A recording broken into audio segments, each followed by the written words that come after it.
Exercise 5 का question number 1. A ray of light passes through 4 transparent media with refractive index is given mu1, mu2, mu3 and mu4. All the surfaces are parallel. If the emergent ray CD is parallel to the incident ray AB, ये दोनों rays parallel है, तो अगर मैं directly first surface और last surface पे Snell's law apply करता हूँ, ये वाला एंगल और ये वाला एंगल सेम होगा थीटा, तो स्नेल्स लॉ के according mu1 sin theta equals to mu4 sin theta. That means mu1 और mu4 सेम होना चाहिए, बीच वाले मीडियम्स मैटर नहीं करेंगे, राइट. क्वेश्चन 2. सर आपने टेस्ट 2, 3 और 4 डिस्कस कर लिया है. एक्सरसाइज 4 तक हो गया ऑलरेडी, तुम ड्राइव पे रिफर कर सकते हो उसके video solutions. Okay sir. A given ray of light suffers minimum deviation in an equilateral prism. Additional prisms Q and R, ये दो prisms और यहाँ पे ऐड कर दियो, तो देखो P और Q मिलके जीरो डिविएशन प्रोड्यूस करेंगे.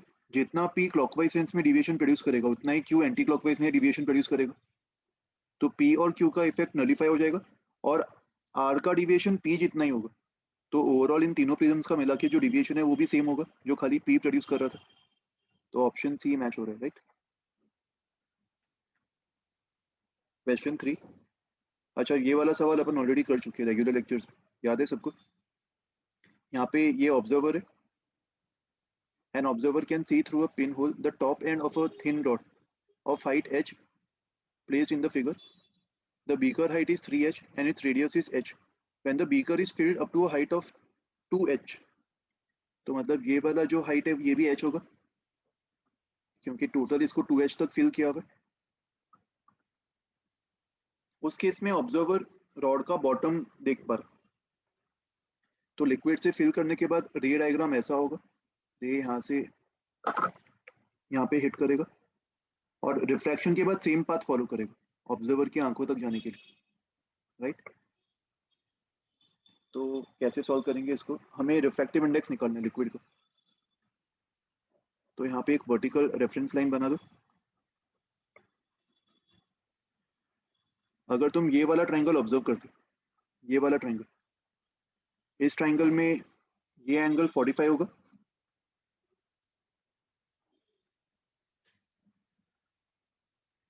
तो इसको भी अपन h बोल सकते. और फिर नीचे वाला ट्रायंगल ऑब्जर्व करो.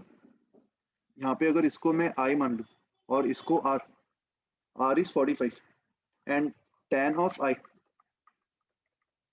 I is h upon 2h 1/2. तो साइन ऑफ I कितना होगा, साइन ऑफ I को 1/√5 लिख सकते. स्नेल्स लॉ अप्लाई कर दो, mu into sine of I equals to 1 into sine of R.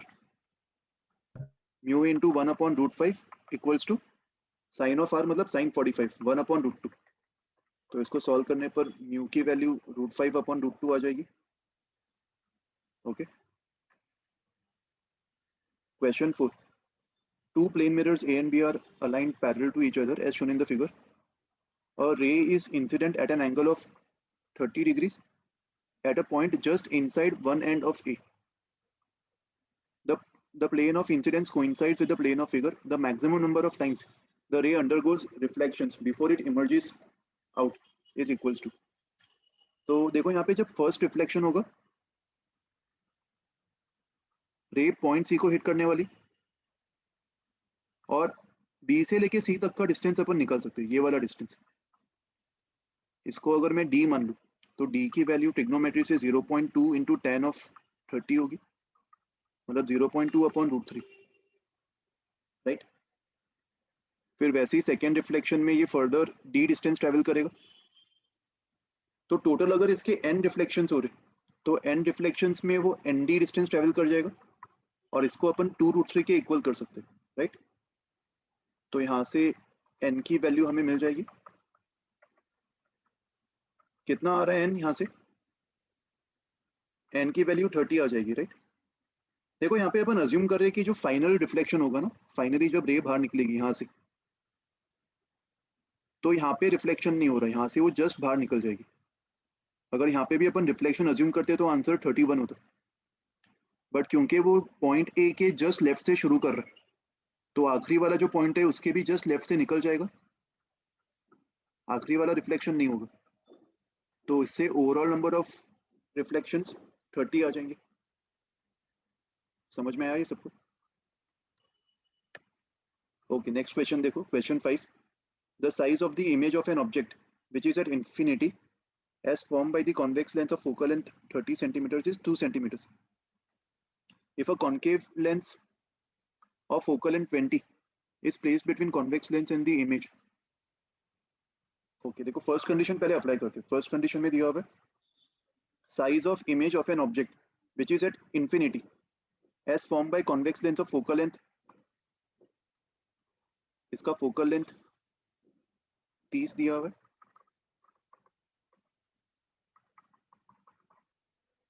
और ऑब्जेक्ट अगर इनफाइनाइट पे है तो इमेज फोकस पे ही बनेगा, और इमेज का जो साइज है वो 2 सेंटीमीटर्स दिया हुआ है। तो देखो अगर मैं ऑब्जेक्ट का डिस्टेंस यहाँ से x मान लूँ, यहाँ पे x का इन्फिनिट होना मतलब x की वैल्यू फोकल लेंथ से काफी बड़ी होगी। लिटरली इन्फिनिट होना कंपलसरी नहीं है, राइट? ये dimension x will be much much more than focal length f। तो इस कंडीशन को यूज करके अपन ऑब्जेक्ट का साइज निकाल सकते। Height of image upon height of object can be written as distance of image f upon distance of object x, right? So एक ये वाला रिलेशन है हमारे पास। हाइट ऑफ इमेज हमें पता है 2, हाइट ऑफ ऑब्जेक्ट h0 मान लेते, फोकल लेंथ हमें पता है 30 सेंटीमीटर्स, और डिस्टेंस ऑफ ऑब्जेक्ट x मान लेते। तो ये वाला इक्वेशन इसको ऐसे ही रहने देते अभी के लिए, आगे अगर रिफर करने की जरूरत पड़े तो अपन रिफर कर सकते। सेकेंड कंडीशन देखो क्या दिया हुआ है, if a concave lens of focal length 20 is placed between the convex lens and the image at a distance of 26 centimeters from the convex lens. तो यहाँ पे एक कॉन्केव लेंस भी रख दिया हमने, और इसका डिस्टेंस कॉन्वेक्स लेंस से 26 दिया हुआ। तो कॉन्वेक्स लेंस का जो इमेज है उसका डिस्टेंस कॉन्केव लेंस से 4 होगा, right? Calculate the new size of the image. देखो अभी ये वाला जो इमेज है इसको इमेज 1 बोल देते, ये कॉन्केव लेंस के लिए ऑब्जेक्ट बन जाएगा। तो लेंस फॉर्मूला अप्लाई कर दो, 1 upon v minus 1 upon u, u मतलब 4 equals to 1 upon f. Concave lens का फोकल लेंथ 20 दिया हुआ है तो माइनस 20 ले लेंगे। तो यहाँ से 1 अपॉन वी की वैल्यू कितनी आएगी, 1 upon 4 minus 1 upon 20, 1 upon 4 common ले लो, 1 माइनस 1 बाई 5, 4 बाई 5। तो इसको सॉल्व करने पर v 5 सेंटीमीटर्स आ रहा है और u 4 सेंटीमीटर्स था, तो magnification will be 5 by 4 and height of final image will be 5 by 4 into 2, तो 2.5 सेंटीमीटर्स आ रहा है।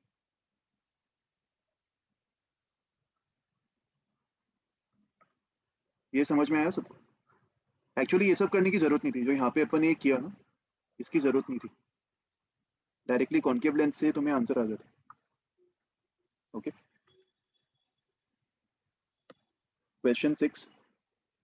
An equilateral prism is placed on a horizontal surface.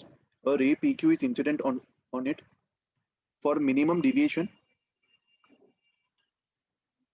देखो मिनिमम डिविएशन में ये दोनों एंगल सेम होनी चाहिए, आर और आर, और ये तभी हो पाएगा जब रे क्यू आर हॉरिजॉन्टल हो। So Q R should be horizontal. Question 7। A point object is placed at the center of a glass sphere.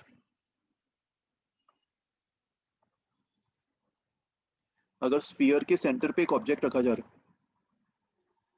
Refractive index 1.5, radius 6 centimetre, तो यहाँ पे रिफ्रैक्शन होगा ही नहीं, जो भी रेज है वो स्पीयर से नॉर्मली बाहर जाएगी विदाउट एनी रिफ्रैक्शन। तो यहाँ पे जो ऑब्जर्वर है उसको इस ऑब्जेक्ट का इमेज भी सेंटर पे ही दिखाई देगा। So distance of virtual image from the surface will be same 6 centimetre, right? Question 8. A convex lens is in contact with concave lens. The magnitude of the ratio of their focal length is 2/3. तो convex lens का अगर मैं focal length 2x मान लूँ तो concave lens का मैं -3x मान सकता हूँ और equivalent focal length 30 दिया हुआ तो 1/f equivalent equals to 1/f1 plus 1/f2 ये अप्लाई कर सकते हैं अपन 1/x कॉमन ले लो 1/2 minus 1/3 is 3 minus 2 1 1/6 तो ये 6 इसको 5 बना देगा और x की वैल्यू 5 आ रही तो रिक्वायर्ड फोकल लेंथ क्या होगा 10 सेंटीमीटर और -15 सेंटीमीटर ऑप्शन ए मैच हो रहा है -15 और 10 question 9 A container is filled with water up to a height of 33.25 centimeters. A concave mirror is placed 15 centimeters above water and the image of an object placed at the bottom. यहाँ पे object रखा हुआ है इस form 25 centimetres below the water level तो final image यहाँ पे बन रही 25 centimeters below the water level. Focal length of the mirror is. देखो मिरर को जो ऑब्जेक्ट दिखाई देगा वो कितने डिस्टेंस पे दिखाई देगा for mirror object distance can be written as जो डिस्टेंस एयर में है 15 वो तो सेम दिखाई देगा उसको और जो पानी वाला डिस्टेंस है 33.25 वो उसको 33.25 upon new of water which is 4/3 right तो कितना आ रहा है ये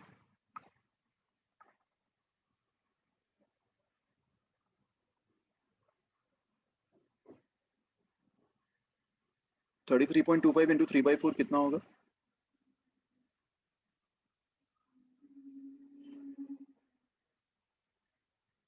डेसिमल्स में आएगा ना ये आंसर अच्छा देखो इसका आंसर भी शायद गलत दिया हुआ है ऑप्शंस में कोई भी आंसर मैच नहीं हो रहे करेक्ट आंसर 18.3 आ रहा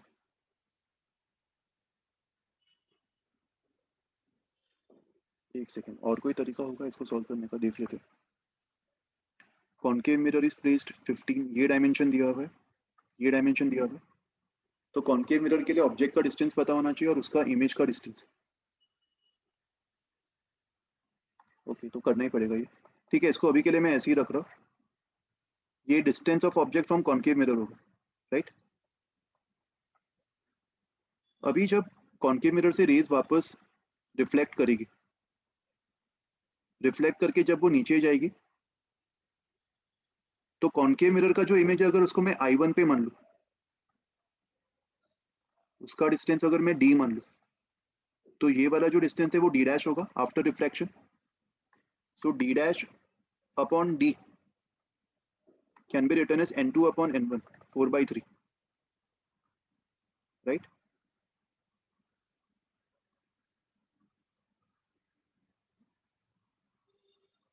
यहाँ पे d डैश का काम कौन कर रहा है 25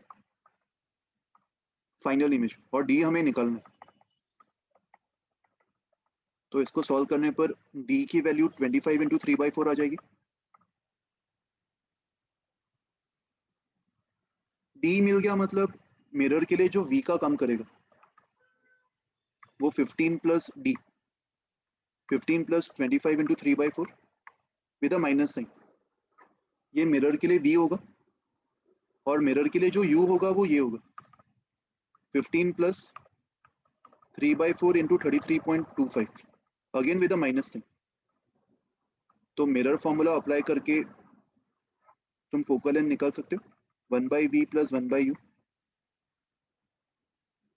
एक्चुअली कैलकुलेटर यूज कर लो इसके लिए कैलकुलेशन थोड़े कॉम्प्लिकेटेड आ रहे 3/4 मल्टीप्लाइड बाय 33.25 24.93 अप्रोक्सीमेटली इसको 25 मान लेते 25 प्लस 15 इज 40 तो u को -40 पुट कर दो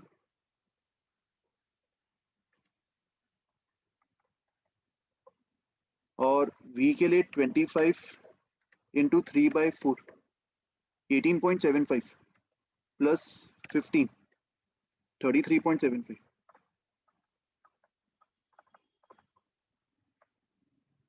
तो 33.75 का इनवर्स प्लस 40 का इनवर्स, 40 का इनवर्स अप्रोक्सीमेटली 0.025 होगा और इसका भी इनवर्स। तो देखो 18.3 आंसर आ रहा है। ओके,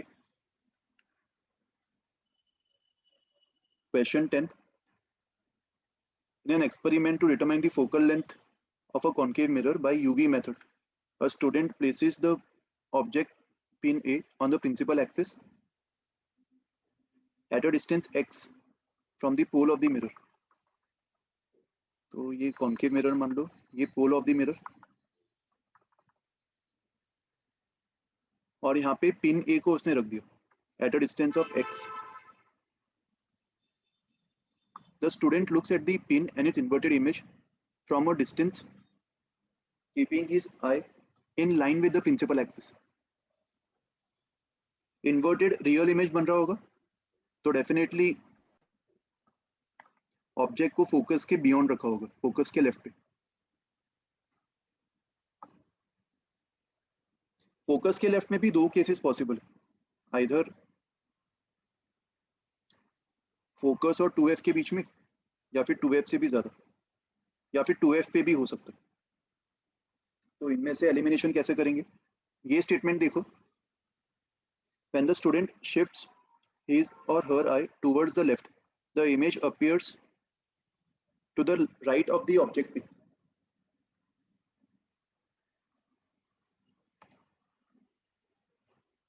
देखो अगर मैं ये वाला केस लूं, इसको अगर f और 2f के बीच में रखा होता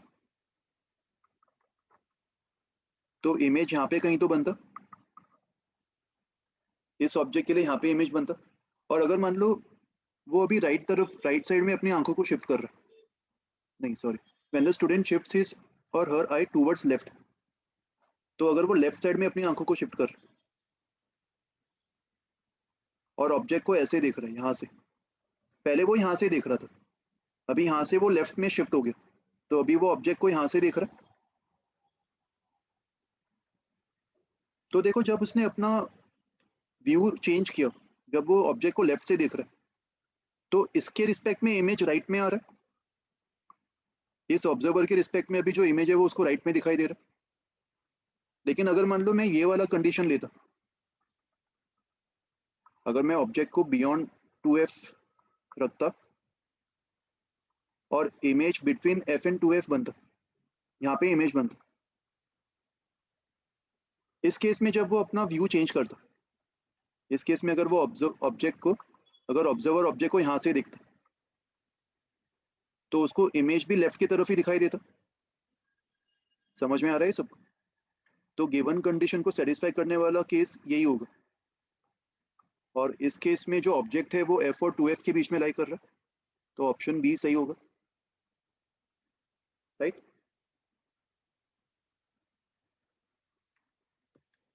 क्वेश्चन 11 देखो, a ray of light traveling in water is incident on its surface open to air. The angle of incidence is theta, which is less than the critical angle. Then there will be, देखो ये अपन ने सीखा था ना, किसी भी surface पे partially reflection और पार्शियली रिफ्लेक्शन दोनों होगा, बस खाली जब TIR हो रहा होगा तो 100% रिफ्लेक्शन होगा, उसमें देयर इज नो रिफ्रैक्शन। और यहाँ पे angle of incidence slightly less than critical angle दिया हुआ है, तो TIR तो नहीं होगा। तो अगर मैं एंगल ऑफ इंसिडेंस को थीटा मान लूं, एंगल ऑफ रिफ्लेक्शन भी थीटा होगा,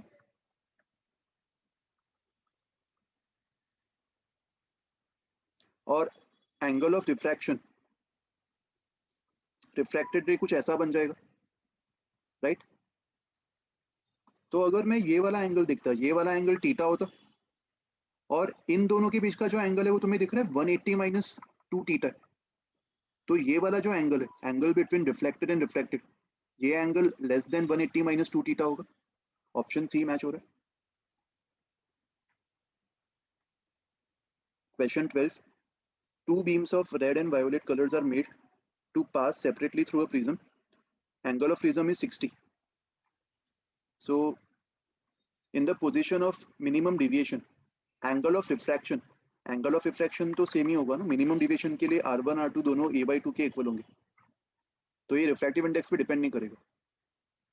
for both red and violet colours same होना चाहिए, तो ऑप्शन डी मैच हो रहा है, नहीं सॉरी ऑप्शन ए मैच हो रहा है. 30 degrees for both the colours. Question 13. A point object is placed at a distance of 20 centimeters from a thin plano-convex lens of focal length 15. If the plane surface is silvered, तो equivalent focal length कितना होगा? 1 upon focal length of mirror minus 2 upon focal length of lens. If the focal length of the lens is 15, ये दिया हुआ है, और mirror का focal length infinite होगा, तो ये minus 2 upon 15. अभी मिरर फॉर्मूला अप्लाई कर दो. 1 upon u 1 upon minus 20 plus 1 upon v equals to 1 upon f equivalent. तो इसको सॉल्व करने पर 1 upon v की value minus 2 by 15 plus 1 by 20 minus 1 by 5 common ले लो,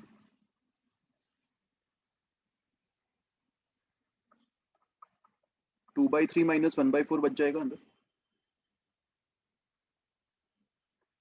तो कितना आ रहा है? 4 into 2 8, 8 minus 3 5, 5 upon 12, तो 5 कैंसिल हो जाएगा. सॉल्व करने पर v minus 12 आ रहा है, option C. A biconvex lens of focal length f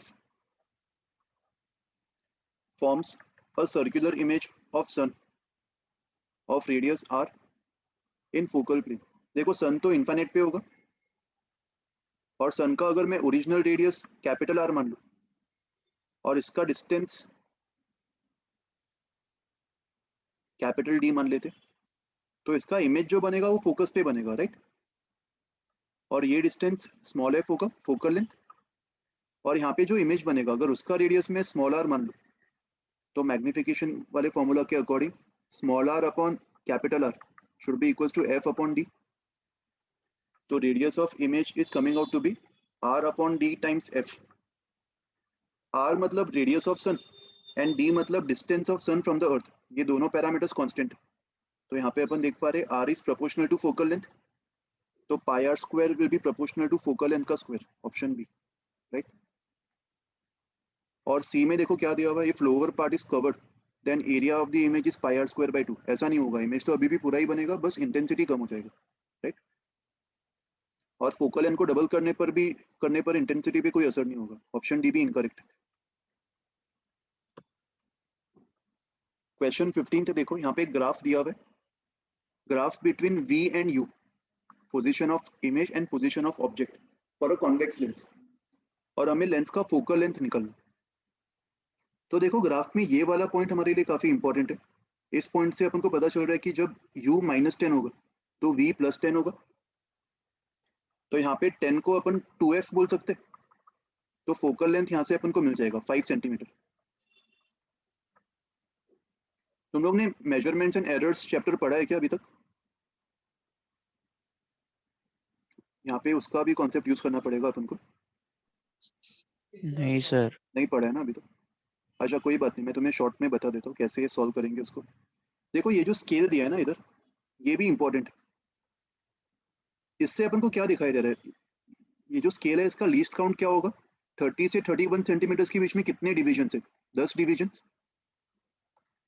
मतलब v को मेजर करने में जो एरर होगा, लीस्ट काउंट मतलब एरर. तुम्हारा जो नॉर्मल स्केल होता है उसमें भी सबसे कम से कम रीडिंग तुम 1 mm ले सकते हो, राइट. क्या उससे कम मेजरमेंट तुम ले पाओगे? नहीं. तो इसका मतलब जो भी तुम रीडिंग ले रहे हो उसके अंदर मैक्सिमम पॉसिबल एरर जो होगा वो उस इंस्ट्रूमेंट का लीस्ट काउंट होगा. तो यहाँ पे v के अंदर जो एरर है उसको अपन dv से डिनोट कर सकते हैं. dv मतलब change in v, that is 0.1 centimetre. Similarly the error in the measurement of u, object distance, ये भी 0.1 होगा. और लेंस फॉर्मूला से अपन को पता है 1/v minus 1/u is 1/f। इस पूरे इक्वेशन को अगर मैं डिफरेंशिएट कर दूं, -1/v² times dv -1/u² times du equals to -1/f² times df। और यहाँ पे सब जगह अपन मैग्नीट्यूड ले लेंगे, तो ये भी प्लस बन जाएगा।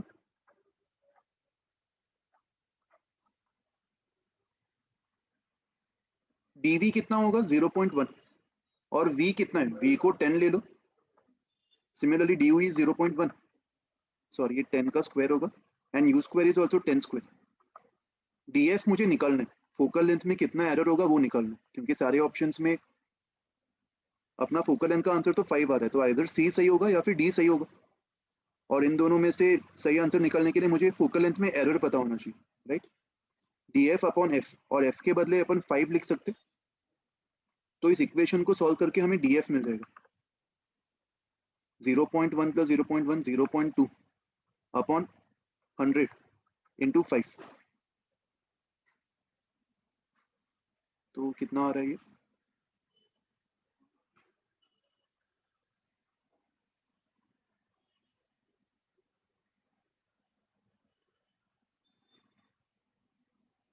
सर एफ स्क्वायर है ना, तो कुछ 25 मिस्टेक की है क्या अपने, हाँ वही मुझे वही 20 कहीं तो मिस्टेक की है, f स्क्वायर 25 होना चाहिए, करेक्ट, 5 का स्क्वायर, तो एक और 5 आ जाएगा इधर, तो 0.2 अपॉन 100 इंटू 5 इंटू 5।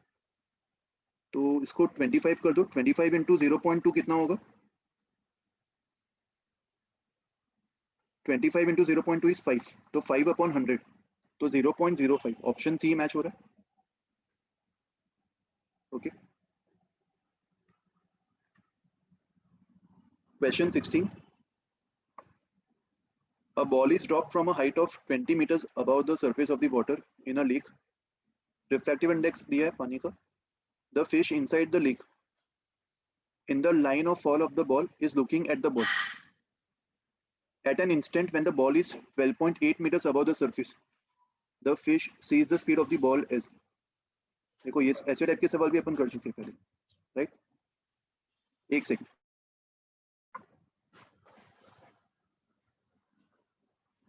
देखो इधर बॉल का हाइट सरफेस से 12.8 दिया हुआ है और ओरिजिनली जहां से उसको ड्रॉप किया था ये वाला हाइट 20 था,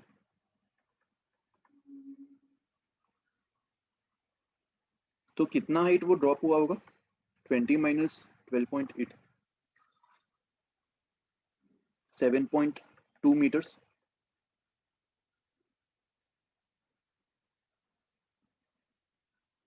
at an instant when the ball is at 12.8, इसका रिफ्रैक्टिव इंडेक्स 4/3, इसका रिफ्रैक्टिव इंडेक्स 1, तो यहाँ पे बॉल का जो स्पीड होगा वो अपन निकाल सकते हैं under root of 2 into g into h,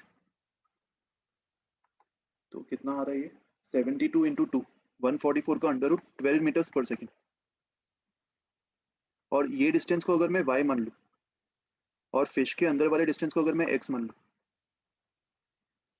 तो फिश को जो डिस्टेंस दिखाई देगा, distance of ball seen by the fish will be equals to x plus mu times y, और इसका जो रेट ऑफ चेंज है इसको अपन बॉल का speed with respect to fish मान सकते हैं, rate of change of x will be 0 plus 4/3 times dy by dt मतलब 12, तो आंसर 16 आ रहा है, 16 मीटर्स पर सेकेंड। क्वेश्चन 17, बाइकॉन्वेक्स लेंस दिया है, focal length 15, placed in front of a plane mirror,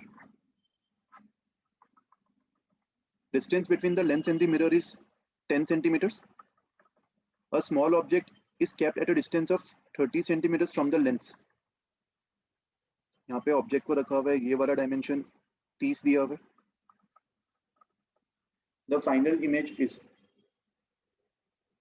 तो देखो यहाँ पे लेंस का फोकल लेंथ दिया हुआ है 15, तो लेंस फॉर्मूला लगा दो 1/v minus 1/u equals to 1/f, ये प्लस 1/30 हो जाएगा, LCM ले लो, 2 से मल्टीप्लाई, 2 + 1 3, 3/30। तो यहाँ से v की वैल्यू 10 आ रही है ना। अगर v 10 आ रहा है मतलब सिचुएशन ये होगी, लेंस से टकराने के बाद यहाँ पे इमेज बनेगा और रेज सिमेट्रिकल तरीके से वापस रिफ्लेक्ट कर जाएगी और फाइनल इमेज ऑब्जेक्ट भी बन जाएगा। और फाइनल इमेज का नेचर कैसा होगा? रियल। तो कौन सा ऑप्शन मैच हो रहा है? Virtual and at a distance of 16 from the mirror. कुछ मिस्टेक की है क्या अपने कैलकुलेशन में?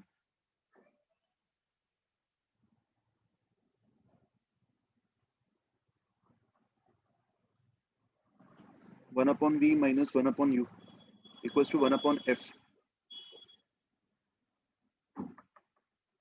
1/15 प्लस 1/30। अच्छा, अपन ने साइन कन्वेंशन प्रॉपर्ली नहीं लिया, सॉरी, वो माइनस होना चाहिए था। समझ में आ रहा है सबको क्या मिस्टेक की अपन ने? एक्चुअली ये 30 के बदले -30 लिखना चाहिए था ना। और यहाँ पे तुम डायरेक्टली भी यहाँ पे फॉर्मूला अप्लाई करने की भी जरूरत नहीं है। तुम देख सकते हो कि ऑब्जेक्ट को 2f पे रखा हुआ है, तो लेंस जो अपना इमेज बनाएगा वो भी 2f पे बनाएगा। यहाँ से 30 सेंटीमीटर, मतलब मिरर से 20 सेंटीमीटर की दूरी पर।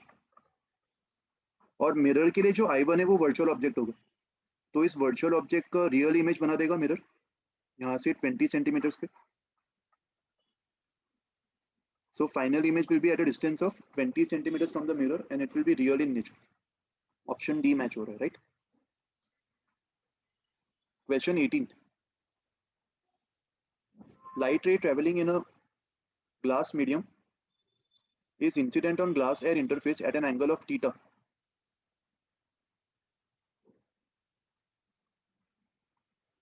The reflected and transmitted intensities, both as a function of theta, are plotted. देखो इसमें कॉन्सेप्ट क्या यूज करेंगे, जब थीटा क्रिटिकल एंगल से छोटा होगा तो उसके इसमें मैक्सिमम ट्रांसमिशन हो रहा होगा और मिनिमम रिफ्लेक्शन हो रहा होगा, बट जीरो नहीं होगा, कुछ ना कुछ तो रहेगा रिफ्लेक्शन। लेकिन जब थीटा क्रिटिकल एंगल से बड़ा हो जाएगा तो उस केस में no transmission and 100% reflection, right. ये कॉन्सेप्ट यहाँ पे अप्लाई करना होगा। तो देखो कौन से ग्राफ्स मैच हो रहे। ग्राफ ए में क्या दिया हुआ है? ग्राफ ए तो गलत है ना। यहाँ पे कंटिन्यूसली ट्रांसमिशन डिक्रीज हो रहा है, ट्रांसमिशन जीरो नहीं हो रहा, जबकि क्रिटिकल एंगल के बियॉन्ड ट्रांसमिशन जीरो हो जाना चाहिए। What about graph B? Graph B में बोल रहे हैं कि जब थीटा जीरो है तब 100% ट्रांसमिशन है। 100% तो नहीं होगा, थोड़ा कम होगा ना, तो ऑप्शन बी भी गलत है। ऑप्शन सी और डी, देखो ऑप्शन सी और डी में से कौन सा सही होगा? अगर तुम ऑप्शन डी देखते हो, यहाँ पे अगर एंगल क्रिटिकल एंगल से बड़ा होता है तो ट्रांसमिशन जीरो हो जाना चाहिए, बट तुम देख पा रहे हो इधर ट्रांसमिशन अभी भी नॉन जीरो है when theta is more than theta C, और नॉन जीरो होते हुए वो धीरे धीरे कम हो रहा है, बट एक्चुअली वो सडनली जीरो हो जाना चाहिए।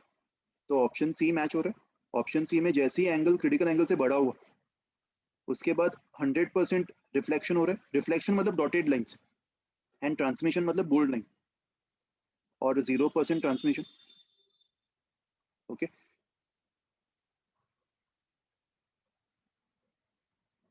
Question 19. A student performed the experiment of determination of focal length of a concave mirror by UV method using an optical bench of length 1.5 meters. Focal length दिया हुआ है 24 and maximum error in the location of the image can be 0.2. 5 sets of U and V are recorded. The data set that cannot come from the experiment or incorrectly recorded is. तो देखो यहाँ पे तुम्हें mirror formula apply करके verify करना पड़ेगा। 1/u + 1/v equals to 1/f। Actually ये सारे नेगेटिव होंगे, ये भी माइनस होगा और ये भी माइनस होगा, तो सारे माइनस को मैंने कैंसिल कर दिया। 48 तो मैच हो रहा है, सेटिस्फाई कर रहा है इक्वेशन को, राइट। तो वैसे ही सबके लिए चेक कर लो। 4256 का देखते, इन दोनों को ऐड करने पर क्या आएगा, क्या कॉमन ले सकते, 1/7, तो अंदर 1/6 प्लस 1/8 बच जाएगा। 8 + 6 इज 14, 14/7 इंटू 8 इंटू 6 48, तो ये भी 1/24 आ रहा है, राइट। तो 4256 डेटा भी मैच कर रहा है। बचे कौन से, ये दो, 6633 और 2013। अपना माइक प्लीज ऑफ रखो प्रतीक्षा। ऑप्शन सी चेक कर लो, 1/66 प्लस 1/33, इसको एलसीएम ले लो, तो कितना आ रहा है, 1 + 2 3/66, 3/66 मतलब 1/22, तो इससे फोकल लेंथ 22 आ रहा है, और फोकल लेंथ दिया कितना है, 24, और एरर जो अलाउड है वो खाली 0.2 सेंटीमीटर का एरर अलाउड है, बट यहाँ पे 2 सेंटीमीटर का एरर आ रहा है, तो ये वाला डेटा इनकरेक्ट है, राइट। तो ऑप्शन सी सही होना चाहिए। और इसको सर्टेन करने के लिए तुम ऑप्शन डी भी चेक कर सकते हो, 1/78 प्लस 1/39 या फिर 2/78, ये 3/78 होगा, और इसका इनवर्स 78/3, ये देखो कितना आ रहा है,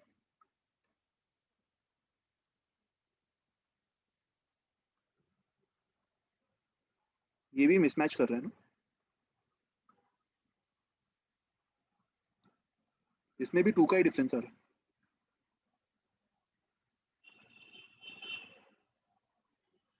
वन अपॉन 78 प्लस 2/78, 78/3 कितना होगा, 26, और यहाँ पे 22। इसमें दो ऑप्शन सही दिए क्या, आंसर की में क्या दिया आंसर 19th का, सी डी, हाँ तो दोनों ही मैच नहीं कर रहे, सी और डी दोनों आंसर होगा, right. Question 20, a biconvex lens is formed with two thin plano-convex lens as shown. Refractive index n of the first lens is 1.5 and for the second lens it is 1.2. दोनों का radius of curvature 14 दिया हुआ है, तो इस पूरे assembly का अपन equivalent focal length निकाल सकते, इसको लेंस 1 मान लो, इसको लेंस 2, ऐसे दो प्लानो कॉन्वेक्स लेंस मान लो, तो 1/f1 क्या होगा फॉर्मूला के according, mu lens upon mu medium -1, 1/r -1/infinity, तो 1/f1 जो है वो 1/10 आ रहा है। वैसे ही 1/f2, सेकेंड लेंस का रिफ्रैक्टिव इंडेक्स 1.2, तो 1.2 - 1, उसके लिए R1 इनफाइनाइट होगा और R2 -14, तो 1/f2 is coming out to be 1.1/40, और F इक्विवेलेंट कितना होगा, 1/f equivalent is 1/f1 plus 1/f2, तो 1.4 plus 1.1, 2.5/40। अभी लेंस फॉर्मूला अप्लाई कर दो, 1/v, ऑब्जेक्ट डिस्टेंस 40, तो u -40 होगा equals to 1/f equivalent. Sir आपने 1.5 माइनस 1.4 लिखा है, अच्छा सॉरी, ये 0.4 होगा, और 1.2 माइनस 1 भी। ओके ओके, 0.4/40 और 1.2, ये 0.2/40, सर 0.5/14 होगा ना, सॉरी 0.5/14 और 1.2 माइनस 1 मतलब 0.2/40, तो इक्विवेलेंट कितना आ जाएगा 0.7/14, 0.7/14 मतलब कितना 1/20।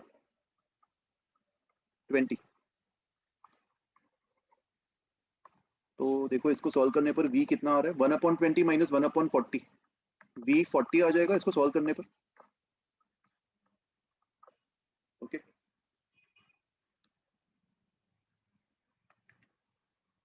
Question 21.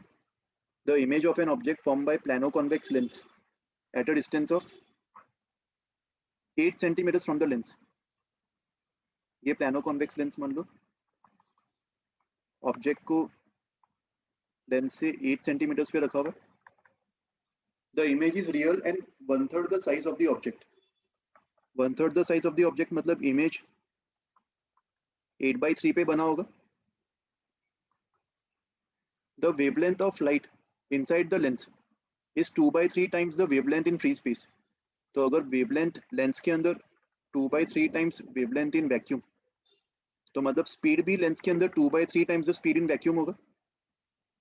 तो लेंस का जो रिफ्रैक्टिव इंडेक्स है उसको अपन 3/2 बोल सकते.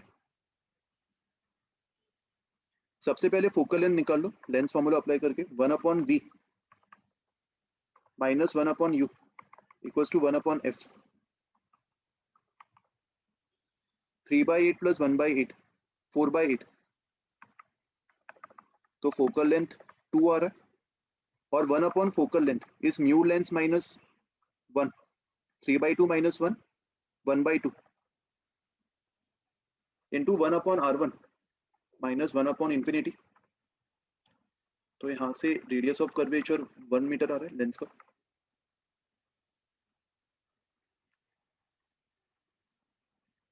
Question 22. A right angle prism of refractive index mu1 is placed in a rectangular block of refractive index mu2 and surrounded by a medium of refractive index mu3. ये prism है, ये rectangular block है और ये उसके बाहर वाला medium है और ये 4 रेज गिवन है. ई से रे स्टार्ट हो रही है और उसके बाद ये 4 डिफरेंट पाथ फॉलो कर रही है, ई एफ ई जी ई एच और ई आई. इसका रिफ्रैक्टिव इंडेक्स √2 दिया हुआ है राइट. नहीं सॉरी, इसका जो एंगल ऑफ इंसिडेंस है यहाँ पे ये 45 डिग्रीज होगा. दैट मीन्स जो रे ई आई है वो टी आई आर कर रही. टी आई आर करने का मतलब उसका जो क्रिटिकल एंगल है वो 45 से बड़ा होगा. मतलब साइन ऑफ सी जो है वो 1/√2 से बड़ा होगा और साइन ऑफ सी मतलब μ2/μ1.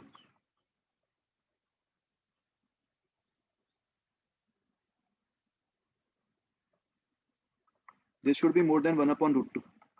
That means μ1 should be less than √2 μ2. तो ये जो फर्स्ट एंट्री वो EI से मैच करेगा.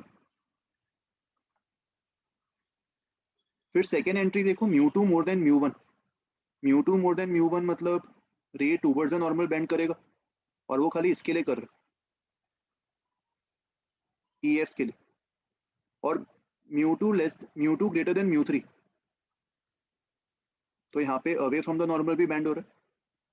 तो सेकेंड एंट्री जो है वो EF से मैच हो रहा है.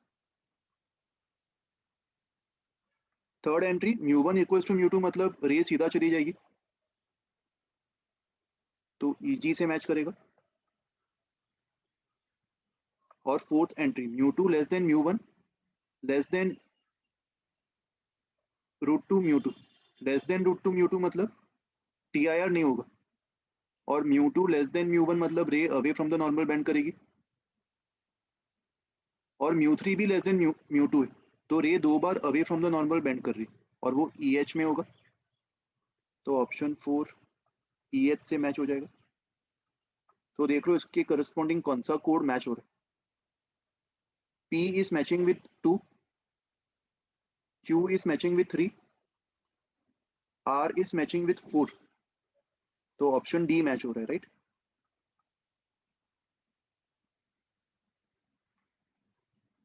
Question 23. A ray of light is traveling in the direction along this vector incident on a plane mirror. तो अगर मान लो ये इंसिडेंट रे है, ये रिफ्लेक्टेड रे, इन दोनों के बीच में ये एंगल्स दोनों आए होगा. तो यहाँ पे angle between incident and reflected ray कितना बोल सकते हो तुम? 2i या 180 - 2i. इन दोनों रेस के बीच में एंगल कितना होगा? वेक्टर्स का नॉलेज अप्लाई करो इधर. अगर तुम इंसिडेंट रे को आगे एक्सटेंड कर देते तो रिफ्लेक्टेड रे और इंसिडेंट रे इन दोनों के बीच का एंगल 180 - 2i होगा और इन दोनों के बीच का एंगल तुम डॉट प्रोडक्ट से भी निकाल सकते हो. इसको अगर मैं थीटा मान लूं तो cos theta will be equals to इन दोनों का डॉट प्रोडक्ट 1/4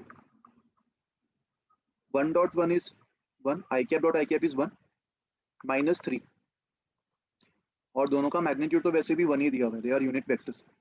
तो cos थीटा की वैल्यू -12 आ रही, तो थीटा 120 होगा।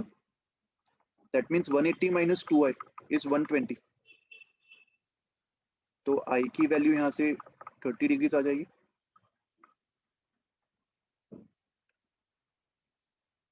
Question 24,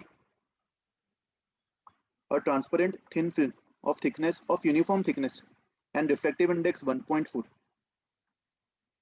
is coated on a convex spherical surface of radius r। तो देखो ये एक ऐसा लेंस बन रहा होगा ना इधर जिसका रिफ्रैक्टिव इंडेक्स n1 दिया हुआ है, बट यूनिफॉर्म थिकनेस मतलब इसके दोनों साइड्स का जो रेडियस ऑफ कर्वेचर है, ये वाला और ये वाला, ये दोनों सेम रहेगा। क्या ऐसे लेंस का कोई भी पावर होता है जिसके दोनों साइड्स का रेडियस ऑफ कर्वेचर सेम होता है? ये सीखा था ना अपने, ये लेंस यूजलेस होते हैं, इनका कोई भी पावर नहीं होता। तो यहाँ पे इसका कोई भी रोल नहीं होगा, ये कोटिंग करने से इमेज के फॉर्मेशन में कोई इफेक्ट नहीं होगा। और n2 की वैल्यू 1.5 गिवन है। Rays of light parallel to the axis of the cylinder traversing through the film from air to glass gets focused at f1। मतलब यहाँ से जब रे आएगी तो इमेज f1 पे बन रहा है।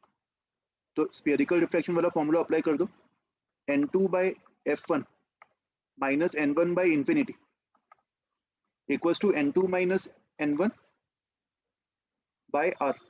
r पॉजिटिव होगा और ये वाला थिकनेस मैटर नहीं करेगा कोटिंग का, राइट। n2 कितना दिया हुआ है 1.5, तो 1.5 upon f1 equals to 1.5 minus 1 0.5 by r। तो इसको सॉल्व करने पर f1 3 टाइम्स r आ जाएगा। और अगर रे यहां से आ रही, ये वाले रे के लिए अगर हम लोग फॉर्मूला अप्लाई करते तो n2 1 होगा, n2 by v minus n1 by u, n1 1.5 u minus infinity equals to n2 minus n1 by r। r minus r हो जाएगा इसके लिए, तो ये टर्म तो जीरो हो गया और 1 अपॉन v जो है वो 0.5 बाय r, मतलब v की वैल्यू 2r आ जाएगी इससे। और इसको अपन f2 बोल रहे, तो f2 will be 2r and f1 will be 3r, right. Match the following question 25. 4 combinations of 2 thin lenses are given. The radius of curvature of all the curved surfaces r and refractive index for all the lenses is 1.5. तो equivalent focal length का formula apply करना है। यहाँ पे ये वाला जो lens होगा कॉन्वेक्स लेंस, उसका फोकल लेंथ कितना होगा 1.5 माइनस 1 इंटू 2 बाई आर।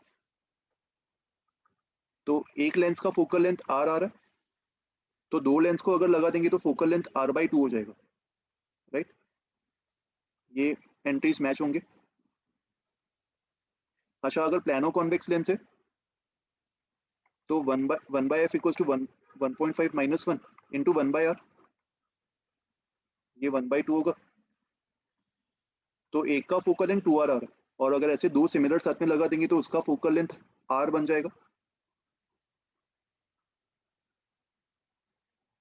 यहाँ पे दो प्लानो कॉन्केव लेंस है, ये एक प्लानो कॉन्केव लेंस है और ये दूसरा प्लानो कॉन्केव लेंस है। तो उसका जो फोकल लेंथ है 1.5 minus 1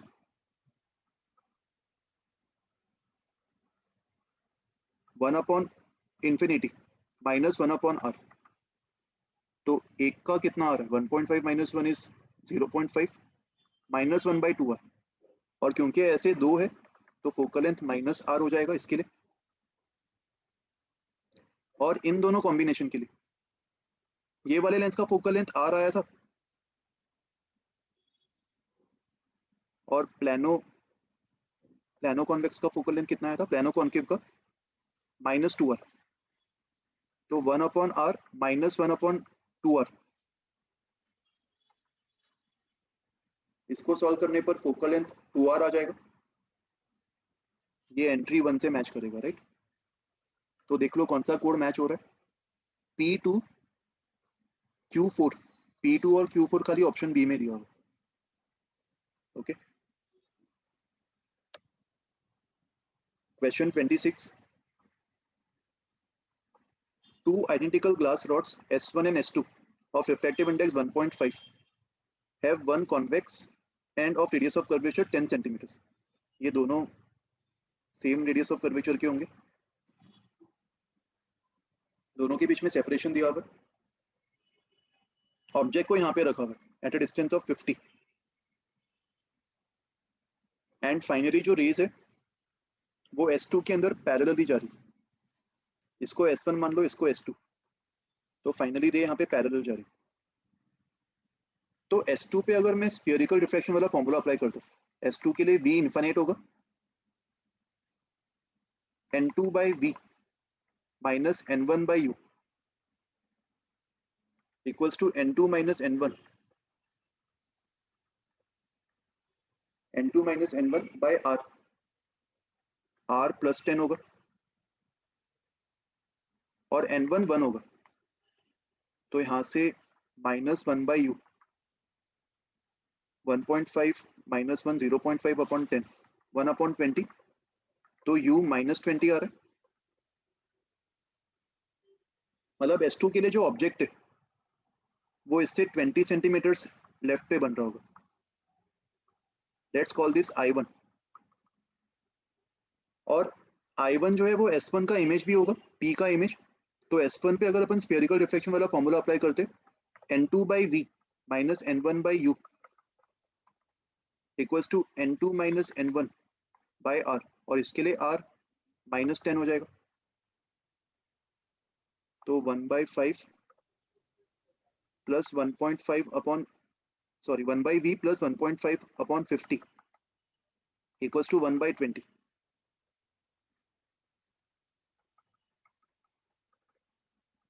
One by 20 minus 1.5 upon 50, इसको 2.5 से मल्टीप्लाई कर दो, तो 2.5 minus 1.5 will be 1, 1 upon 50, तो V की वैल्यू 50 आ रही, मतलब ये वाला डिस्टेंस 50 होना चाहिए, राइट। तो दोनों के बीच में टोटल सेपरेशन D जो है वो 50 plus 20 70 हो जाएगा।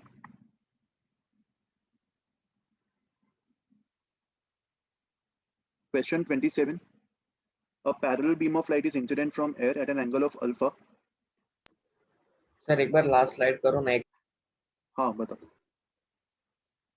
हाँ बस सर। ओके, देखो यहाँ पे राइट एंगल प्रिज्म दिया हुआ है, refractive index √2, light undergoes TIR in the prism at phase PR when alpha has a minimum value of 45 degrees. देखो अल्फा का मिनिमम वैल्यू मतलब TIR जस्ट हो रहा होगा, मतलब राइट वाले फेस पे जो इंसिडेंट एंगल होगा उसको अपन क्रिटिकल एंगल मान सकते हैं, और इस केस में क्रिटिकल एंगल 45 होगा। तो यहाँ पे ज्योमेट्री अप्लाई कर दो,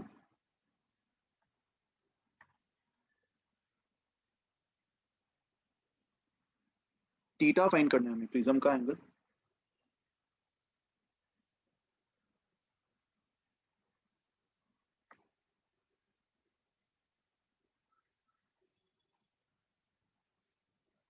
ये एंगल 90 दिया हुआ है, ये वाला एंगल 45 होना चाहिए, राइट। सेकेंड सरफेस पे जो एंगल ऑफ इंसिडेंस है वो क्रिटिकल एंगल के इक्वल होना चाहिए 45, तो ये वाला एंगल भी 45 होगा।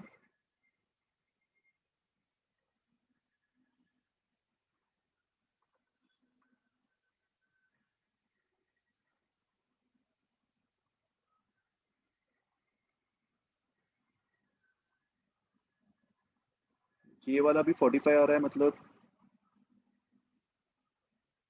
एक्चुअली ये वाली जो लाइन है वो हॉरिजॉन्टल होनी चाहिए ना। एक सेकंड,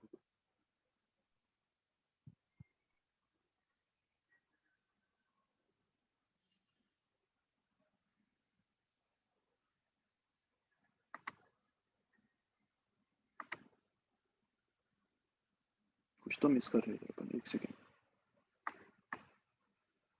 डायग्राम को थोड़ा और जूम इन करके देखते हैं।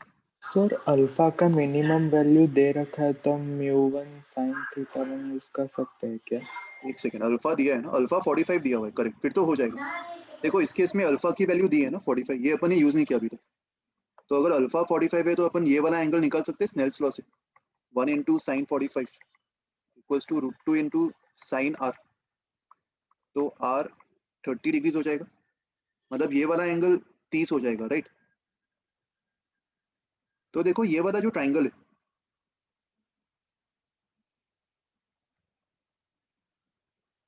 ये वाला ट्राइंगल ऑब्जर्व करो, इसमें अंदर वाले दो एंगल्स 30 और 45 है। तो ये बाहर वाला जो एक्सटीरियर एंगल है इसको 75 बोल सकते हैं। और अभी ऊपर वाला राइट एंगल ट्राइंगल ऑब्जर्व करो, उसमें एक एंगल 90, एक एंगल 75, तो ये थीटा की वैल्यू 15 आ जाएगी, राइट। सबको समझ में आया ये? जहां पे भी तुम्हें दिख रहा है कि जस्ट टीआईआर या फिर जस्ट रिफ्रैक्शन हो रहा है, एक्सट्रीम केस, वहां पे एंगल ऑफ इंसिडेंस को तुम क्रिटिकल एंगल के इक्वल मान सकते हो। Okay, question 28, a plano-convex lens is made of refractive index eta when a small object is placed 30 centimeters away in front of the curved surface of the lens. An image of double the size of the object is produced. तो देखो ये situation क्या है, ये curve surface, ये plano convex lens, ये ईटा। जब object को 30 सेंटीमीटर पे रखा गया तो डबल साइज का इमेज बना, और डबल साइज का इमेज बनना मतलब 60 सेंटीमीटर पे इमेज बना होगा। तो यहां से अपन फोकल लेंथ निकाल सकते। अभी सेकंड कंडीशन देखो क्या दिया, due to reflection from the convex surface of the lens, another faint image is observed at a distance of 10 centimeters away from the lens. तो अभी अगर मैं इसको एक मिरर की तरह मानूं, तो जो मिरर का इक्विवेलेंट फोकल लेंथ होगा उसको 1 upon infinite minus 2 times focal length of lens लिख सकते। और इस केस में जो फाइनल इमेज है वो 10 पे बन रहा है। तो यहाँ पे अपन दो फॉर्मूला अप्लाई कर सकते हैं, एक बार लेंस फॉर्मूला के according 1 upon v minus 1 upon u equals to 1 upon f lens, ये पहला इक्वेशन।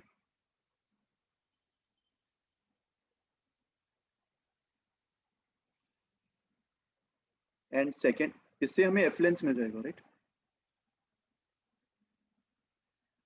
सर मतलब कॉन्वेक्स मिरर की तरह ट्रीट करेंगे ना, बस सिर्फ वो स्फेरिकल सरफेस को इक्विवेलेंट फोकल लेंथ क्यों निकाली? एक मिनट को किसको अपन ने सिल्वर किया इधर, due to reflection from the convex surface. हाँ अच्छा, कॉन्वेक्स सरफेस ही रिफ्लेक्शन हो रहा है, करेक्ट करेक्ट, ये गलत सोच रहे थे अपन। यहाँ पे रेज जो है वो अंदर जाएगी नहीं ना, इसको कॉन्वेक्स मिरर की तरह ही ट्रीट कर लो, रिफ्लेक्शन यहीं से हो रहा है। अगर वो लोग ने बोला होता कि रिफ्लेक्शन प्लेन सरफेस पे हो रहा है तो अपन को फिर वो फॉर्मूला अप्लाई करना पड़ता है जो मैंने पहले लिखा था, राइट।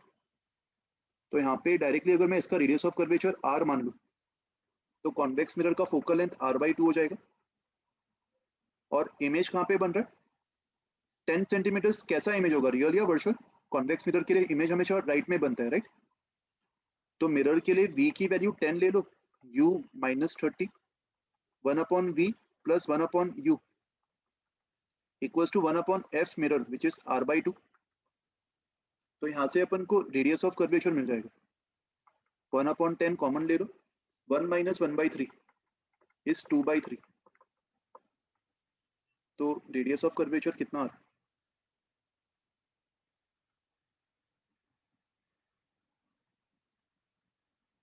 कुछ कैलकुलेशन में एरर किया है क्या, मैच हो रहा है क्या ऑप्शन कोई भी, ए और डी? हाँ, तो रेडियस ऑफ कर्वेचर तो मैच नहीं हो रहा, तो शायद 30 सेंटीमीटर सही आया होगा, क्योंकि 45 सेंटीमीटर गलत है। और यहाँ से लेंस का फोकल लेंथ निकालो, 1/60 प्लस 1/30 तो इसको 2 से मल्टीप्लाई कर दो, 1 + 2 3, 3/60। तो लेंस का फोकल लेंथ 20 सेंटीमीटर आ रहा है, ऑप्शन डी मैच हो रहा है। और जो फेंट इमेज होगा वो कैसा होगा, रियल की वर्चुअल? वर्चुअल होगा ना, जो कॉन्वेक्स मिरर से इमेज बन रहा होगा। तो ऑप्शन सी भी गलत है। और रिफ्रैक्टिव इंडेक्स निकालने के लिए फोकल लेंथ का फॉर्मूला अप्लाई कर दो, 1/20 equals to mu lens upon mu medium -1, 1/r, 1/30।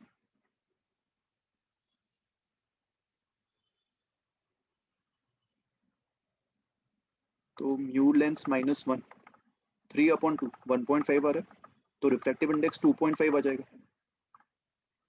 Right, option A भी सही है। Okay, question 29। A transparent slab of thickness d has refractive index as a function of z। देखो z नीचे की तरफ मेजर कर रहे हैं और इसका refractive index as a function of z increase होते जा रहा है। Here z is the vertical distance inside the slab measured from the top. The slab is placed between the two media with refractive index n1, n1 constant है और ये n2 भी constant है। A ray of light is incident with angle theta I from medium 1 and emerges in medium 2 with refraction angle of theta f। और इसका lateral displacement भी दिया हुआ है L। अगर अपन डायरेक्टली स्नेल्स लॉ अप्लाई करते टॉप से लेके बॉटम तक, तो n1 sin theta i equals to n2 sin theta f मिल जाएगा। ऑप्शन सी मैच हो रहा है। और ये जो लेटरल शिफ्ट L है, ये शिफ्ट तो स्लैब के मीडियम में हो गया होगा। क्या L की वैल्यू n2 पे डिपेंड करेगी? n2 को कुछ भी होने दो, स्लैब के अंदर तो जैसा रिफ्रैक्शन हो रहा होगा, जिस तरीके से रे ट्रेवल कर रही होगी, वो तो n2 पे डिपेंड ही नहीं करेगा ना। तो यहाँ पे L should be independent of n2। Option A भी सही है। And L should depend on refractive index as a function of z। Slab के अंदर का जो रिफ्रैक्टिव इंडेक्स होगा उस पर ये L डिपेंड करेगा। राइट, तुम्हें यहाँ पे एक्चुअली भी कैलकुलेट करने की जरूरत नहीं है, तुम्हें खाली ये पता लगाना है कि वो किस पे डिपेंड करेगा और किस पे नहीं करेगा। Right, question 30। A small object is placed 50 centimeters left of a thin convex lens of focal length 30 centimeters। Convex lens का फोकल लेंथ दिया हुआ है 30 और एक स्फेरिकल मिरर है to the right at a distance of 50 और spherical mirror का radius of curvature 100 दिया और मिरर को अपन ने टिल्ट कर दिया at an angle of 30 degrees to the axis of the lens. Okay, lens के सेंटर को अपन ओरिजिन मान रहे और जो फाइनल इमेज बनेगा उसका अपन को कोऑर्डिनेट्स निकालना। तो देखो, सबसे पहले लेंस फॉर्मूला अप्लाई करके लेंस का इमेज निकाल लो। लेंस का इमेज कैसे निकालेंगे, 1/v माइनस 1/u, यहाँ पे u -50 होगा इक्वल्स टू 1/f।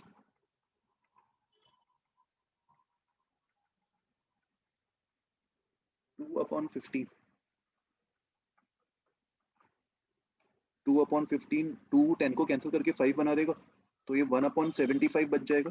v की वैल्यू 75 आ रही है। राइट, तो लेंस से जो इमेज बनेगा, ऑब्जेक्ट को स्मॉल मान रहे हैं, मतलब इसको पॉइंट ऑब्जेक्ट की तरह तुम ट्रीट कर सकते हो। तो लेंस से जो इमेज बनेगा वो 75 सेंटीमीटर की दूरी पर बन जाएगा। तो मिरर से ये जो डिस्टेंस होगा इसको I1 नाम दे देते, ये वाला डिस्टेंस 25 होगा। राइट, देखो, अगर अपन ने मिरर को रोटेट नहीं किया होता तो मिरर जो अपना इमेज बना था वो इसी प्रिंसिपल एक्सिस पे बना देता, I2। और अगर मैं मिरर फॉर्मूला अप्लाई करूं 1/v + 1/u, मिरर के लिए जो u होगा वो +25 इक्वल्स टू 1/f। मिरर का रेडियस ऑफ कर्वेचर 100 दिया हुआ है, तो मिरर के लिए f 50 होगा। तो यहां से v -50 आ, मतलब अगर अपन ने मिरर को रोटेट नहीं किया होता तो I2 जो है वो मिरर से 50 पे बन जाता, और अभी अपन मिरर को थीटा से रोटेट कर रहे हैं। तो कहना है इसे जो रिफ्लेक्टेड रे जो I2 को बना रही है वो 2 थीटा से रोटेट हो जाएगी।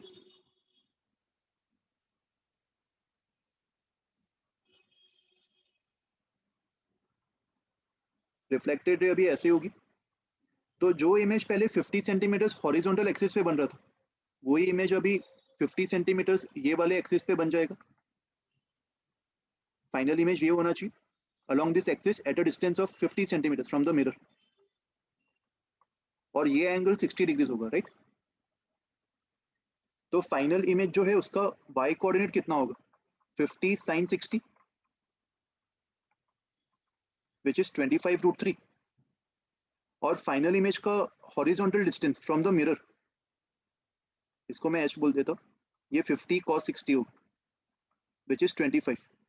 तो horizontal distance from the lens 50 minus 25, ये भी 25 हो जाएगा। तो फाइनल इमेज के कोऑर्डिनेट्स 25, 25√3 बोल सकते हैं अपन, ऑप्शन सर ए। हम हाइट और डिस्टेंस लेके सॉल्व नहीं करते इसको मिरर के उधर। एक्चुअली थीटा बहुत ज्यादा है ना, अच्छा। हाइट और डिस्टेंस अपन तभी ले पाएंगे जब थीटा कम होगा और अपन पैरेक्चुअल मान पाएंगे। तो मतलब क्या यहाँ बाकी पे के केसेस पैरेक्चुअल में ऐसे मानना ही सही करना होगा, पड़ेगा। पैरेक्चुअल नहीं नो मान सकते सर। ना इधर क्योंकि थीटा काफी ज्यादा है, इसीलिए हाँ शायद तुम लोग ने वैसे किया होगा, वो रिजल्ट तुम्हें गलत आंसर दे रहा होगा। हाँ वही। समझा अभी क्यों वैसा अच्छा गलत मतलब आंसर? लार्जर एंगल हो तभी वैसे सॉल्व करना है। हाँ लार्जर, अगर लार्जर एंगल दिया है तो फिर ये फॉर्मूला, ये मेथड यूज करो। हाँ यस थैंक यू। क्वेश्चन 31 देखो अभी, for an isosceles prism of angle A and refractive index mu, it is found that the angle of minimum deviation is A. Which of the following options is correct?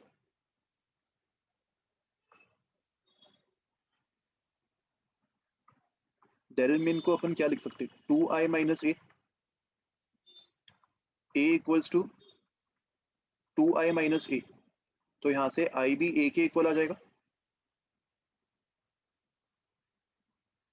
तो option A देखो क्या दिया है, at minimum deviation incident angle I1 and the refractive angle R1 at the first refracting interface are related as R1 equals to I1 by 2। ये भी सही है ना, R1 R2 दोनों a by 2 के इक्वल होंगे और इसको I by 2 के इक्वल भी लिख सकते हैं, ऑप्शन ए सही दिया हुआ। For this prism, the refractive index mu and the angle of prism A are related as, Snell's law apply कर दो, 1 into sin I equals to mu into sin R। sin I को sin A लिख दो और sin R को sin A by 2, और यहाँ पे हाफ एंगल फॉर्मूला अप्लाई कर दो, sin A को 2 sin A by 2 into cos A by 2 लिख दो, तो sin A by 2 कैंसिल हो जाएगा और cos A by 2 will be mu by 2। So A by 2 will be cos inverse of mu by 2, तो a की value 2 times cos inverse mu by 2 होनी चाहिए, राइट। ऑप्शन बी इनकरेक्ट होगा। Answer की से एक बार वेरीफाई कर लेते हैं, 31 का क्या क्या आंसर दिया हुआ है। 31 में बी इनकरेक्ट है। सी में देखो क्या दिया हुआ है, for this prism the emergent रे at the second surface will be tangential to the surface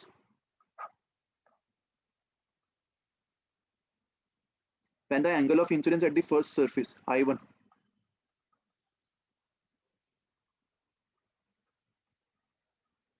emergent रे यहाँ पे टेंजेंशियल कब होगा, उसके लिए R2 की वैल्यू क्या होनी चाहिए, क्रिटिकल एंगल C, तो R1 की वैल्यू A माइनस सी होनी चाहिए।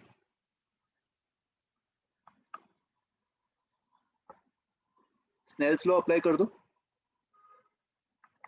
1 into sin I equals to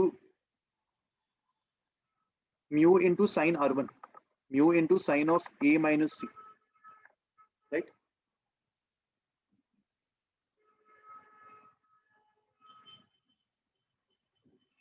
देखो हमारा जो एंगल I1 है ऑप्शन में वो खाली A पे डिपेंड कर रहा है, तो नेक्स्ट लॉजिकल स्टेप क्या होना चाहिए, ब्रैकेट्स को ओपन कर दो, साइन ए माइनस सी को एक्सपांड कर दो, हमें पता है sine of C 1 upon mu होगा, और कॉज ऑफ सी को अपन 1 माइनस 1 अपॉन म्यू स्क्वायर का अंडर रूट, तो म्यू स्क्वायर माइनस 1 का अंडर रूट अपॉन म्यू, ये लिख सकते हैं अपन कॉज ऑफ सी को, तो साइन ए कॉस सी,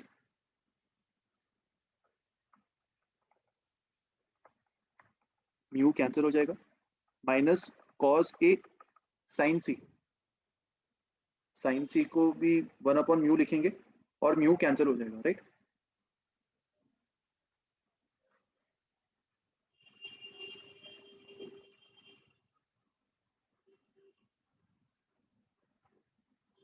तो देखो साइन आई किसके इक्वल आ रहा है, sine A under root of mu square minus 1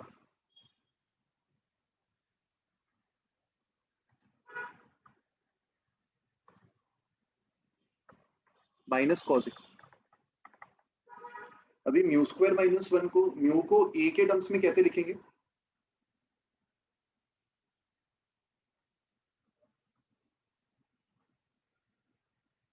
हमें पता है R1 प्लस R2 ए होता है,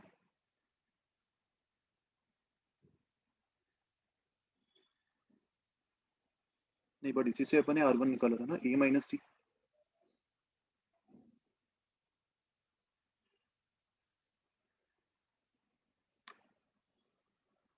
एक सेकेंड रुको,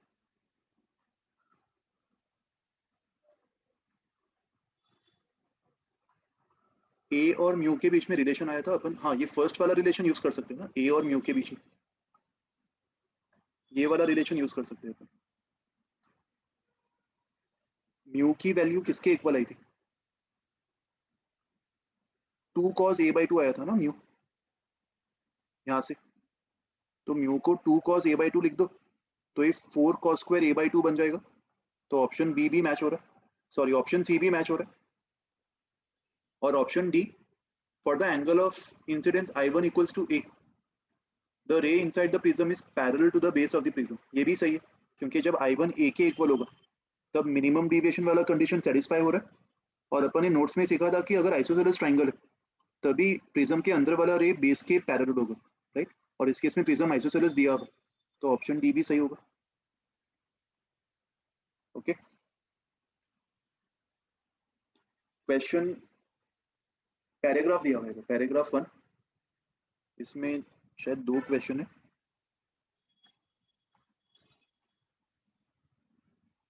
देखो इस पैराग्राफ में खाली इतना बोला है कि रिफ्रैक्टिव इंडेक्स नेगेटिव भी हो सकता है, और रिफ्रैक्टिव इंडेक्स का नेगेटिव होना मतलब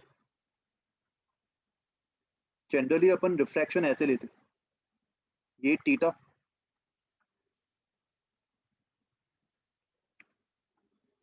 इसको अगर मैं आई मान रहा हूं तो इसको अपन आर मानते, और इस तरीके से रिफ्रैक्शन होता है फॉर पॉजिटिव रिफ्रैक्टिव इंडेक्स, और अगर रिफ्रैक्टिव इंडेक्स नेगेटिव हो गया तो अगर ये आई है, आई को अपन कौन से सेंस में मेजर कर रहे हैं, एंटी क्लॉकवाइज, तो आर को अपन क्लॉकवाइज सेंस में मेजर करेंगे, ये आर होना चाहिए, और इस तरीके से रिफ्रैक्शन हो जाएगा, ये इसका मतलब होता है नेगेटिव रिफ्रैक्टिव इंडेक्स को। तो कौन सा ऑप्शन सेटिस्फाई कर रहा है, ऑप्शन सी। और सेकेंड क्वेश्चन में, इसीलिए जब भी तुम पैसेज पढ़ते हो ना तो साथ में क्वेश्चंस भी देख लिया करो, कभी कभी तुम्हें पैसेज को देख के ऐसा लगेगा कि काफी डिफिकल्ट सवाल है, काफी सारे अननोन थियरीज इन्वॉल्व है, बट क्वेश्चंस कभी कभार बहुत ही आसान होते हैं उससे रिलेटेड। क्वेश्चन 2 में देखो क्या दिया, the speed of light in Meta material, speed of light यहाँ पे भी सेम रहेगा, सी अपॉन रिफ्रैक्टिव इंडेक्स, इसका मैग्नीट्यूड ले लो, ऑप्शन बी मैच हो रहा है, right.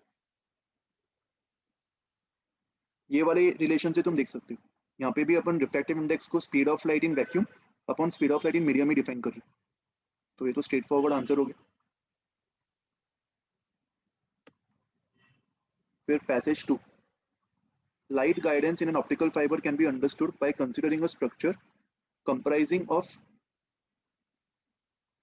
thin solid glass cylinder of refractive index eta 1, centre में एक सिलेंडर है जिसका रिफ्रैक्टिव इंडेक्स eta 1 दिया हुआ है, और मीडियम का refractive index eta2. The light guidance in the structure takes place due to successive TIR. अंदर TIR हो रहा है at the interface of the media eta1 and eta2 as shown in the figure. All rays with angle of incidence I less than a particular value Im are confined in the medium. और numerical aperture एक term अपन define कर रहे हैं जिसको अपन sign of Im बोल रहे हैं. Okay, so all rays with angle of incidence less than a particular value Im. तो Im को मैं मैक्सिमम एंगल ऑफ इंसिडेंस बोल सकता हूँ.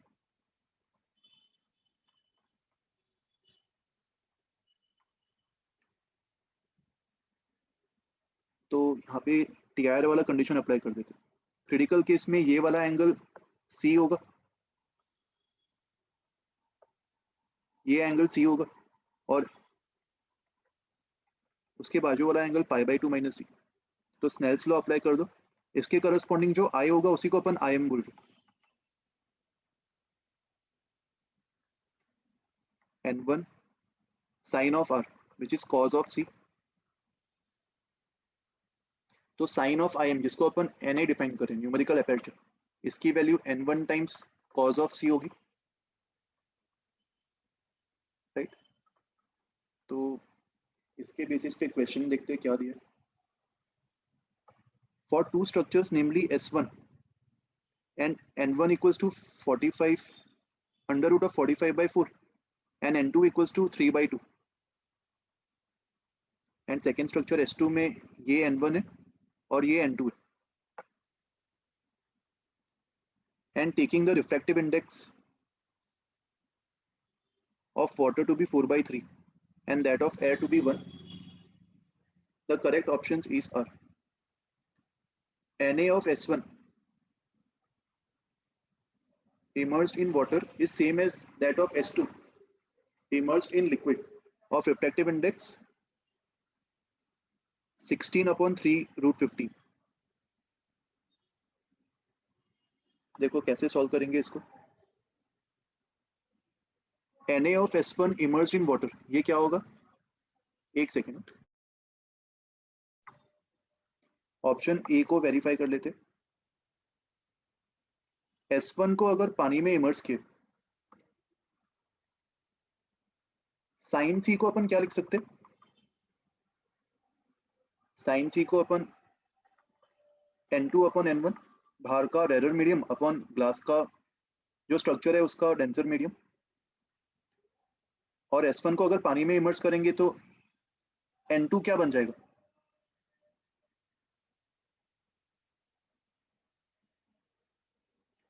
S1 के लिए N2 4/3 हो जाएगा और S1 के लिए N1 √45/4 दिया. राइट, तो इससे तुम साइन C निकाल सकते हो. साइन C से तुम्हें cos C निकालना पड़ेगा और N1 की वैल्यू डाल के तुम्हें उसका Na निकालना होगा. ये तुम्हें चारों ऑप्शंस के लिए चेक करना होगा. थोड़ा सा लेंदी हो जाएगा. एक काम करते हैं, ये वाले सवाल को मैं नेक्स्ट रिकॉर्डिंग में रिकॉर्ड कर लूंगा, नेक्स्ट लेक्चर में. तुम वो रिफर कर लेना. अपना टाइम हो गया तो लेक्चर को यहीं पे वाइंड अप करते. ठीक है, और कोई डाउट है किसी को भी आज के डिस्कशन में? एक्सरसाइज 5 काफी बड़ा है तो इसको मैं 2 पार्ट्स में रिकॉर्ड कर दूंगा. आगे के क्वेश्चन तुम्हें अगले रिकॉर्डिंग में मिल जाएंगे आज ड्राइव पे. ठीक है, ओके, चलो फिर आज यहीं पे वाइंड अप करते हैं. Bye everyone, take care.